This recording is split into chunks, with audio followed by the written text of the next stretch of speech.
in need of a fresh and invigorated start. We must tear down walls. We must tear down barriers. We must remove indifference and selfishness.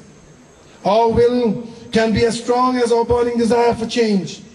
This change is more important for good governance and collective progress than political strivings to impede my campaign through commentaries on a social life not marred as much as theirs. Again, I humbly ask the people of this district, from Welches to the Pond Ground, from the Keys to the Ridge, from the Broadband Junk Soul to the White Hill and Mount Fortune, Pondside and Easton to the Cops, to every hamlet. I said before, if I was entrusted to teach your kids 30 years ago, would you give me the opportunity to plan policy for them now? I am an all-Anguillian, and I'm proud. I believe that all candidates must not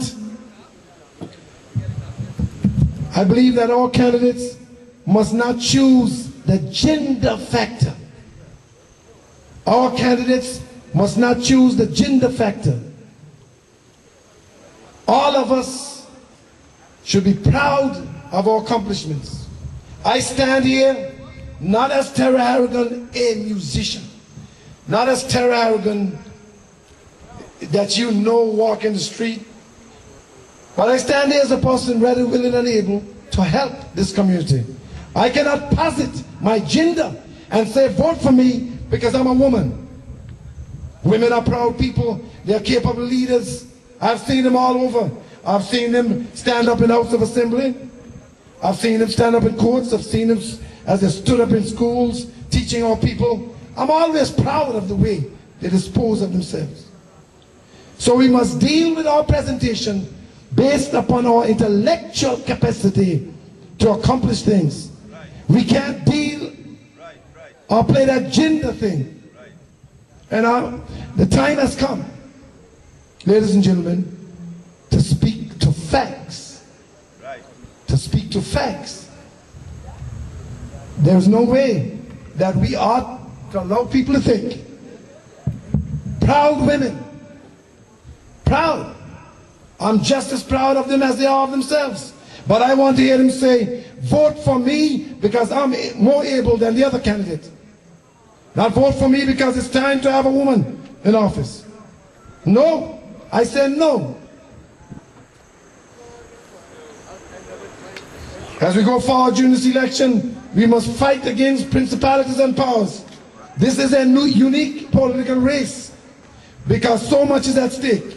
I'm not going to fight against my own flesh and blood. In all the years I lived in this district, in all the years that I've seen my Uncle Kenneth run a race, he had never objected to anybody. Mr. Fleming had never objected to anybody. He had never lost. You know why? Because we hold it very respectable for people, especially young people, to participate in the process. And if you know that there's no law or legal standing to do so, then it means that you can't leave. You can't really leave. You're not prepared. Go and study your Constitution and do things in accordance with what it says. And don't tell me that, oh, I did not want to do it and I told the other person not to do it, but she still decided to. You are the leader. You are the candidate. If that's an example of how you want to lead this country, somebody's telling you what to do when you know better, and you're a legal person, come on. But I say, as we go forward during this election, we must do things right. In Anguilla, I recognize there's a greater enemy. I wrestle in this district of, #1 district, I wrestle in this village of Island Harbour with the euphoric feeling of a brighter Anguilla for a new generation. In that Anguilla, our children will walk harmoniously for one goal. Today, we have to trust in God that our decisions will bring reality to the hopes of our forebears and the dreams and desires of our youth. I came here tonight embracing each of you with a desire to be part of that change. A better future for Anguilla, a future that involves all of us, a more secure Anguilla, and Anguilla where our policemen will have less work to do because we are the eyes, the ears, the breadth of this community. A more competitive Anguilla because we are proud that our children can represent us. We would have left a legacy for them so that when they reach out and make decisions, we know they're capable. An Anguilla comprised of morality and purpose. We must have purpose. Our children must have a sense of purpose. We must be, as it were, people that they can look up to again. People that they can be satisfied with. An Anguilla destined for higher heights. We must use our hearts, our heads, and our hands.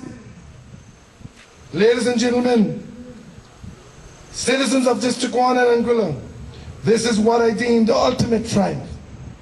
For me, the ultimate triumph is restoring Anguilla to a place where there is the existence of equal rights, where what prevails is equal justice. What we see is equal opportunity for all, no preference. I see Anguilla in the next 5-10 years as a place where the best can come out of us, where we will not be interrupted by these misguided statements, but that our children will stand up and say, no more, and that they will be happy to know that we have chosen candidates across this nation of ours who can represent Anguilla, but not only represent Anguilla, do it well. 5 years is too long when we consider the multiplier that will take our children down that ladder. I see vibrant young children in schools all across Anguilla, just wanting the opportunity to do something for their country, just wanting to participate in a country that is free of criminal activity, in a country where our educators recognize their right to have them learn and reach the zenith of their life. For if we teach them, they will teach their children, and their children will teach theirs. And then Anguilla, with a population as this size, will be able to monitor its behavior better. You don't know, but I know that if we educate our people, there will be less work for the lawyers. Because there will not be so many deviant behaviors occurring in our country. I don't know if you understand the brilliant smile on a child's face that has accomplished much in a short time. I don't know if you understand that we stand at a junction in Anguilla today where gossip and propaganda must not decide this election. And I challenge those people in the Board of Education that this time around, and I say it publicly, if you come to District Number 1 in a place where I stood and taught people, and certain things happened that I wish not to go back there. But this time around I said in front, Jonathan Webster, Gwen Webster, and Vernon Fleming, he says to me as I stepped in, and I'm going to record this, and I want you to record it well. He says to me as I said, good afternoon, ladies and gentlemen. He says to me, because I know he's part of the Anguilla Divisive Party, and he says to me, don't stress yourself out, Terry. So no, I can't stress myself out because if you put me in an oven, you can't burn me.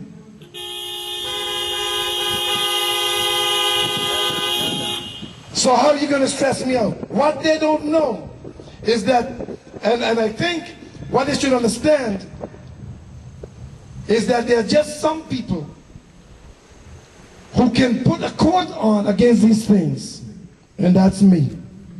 I've heard so much, it had never brought me down. I came here to Anguilla. I'm an Anguillan. I'm a child of this soil. I'm a child of this revolution, this great revolution where I slept on the beds for fear that somebody would drag my uncle Otland out of the place when he hit there. So I don't know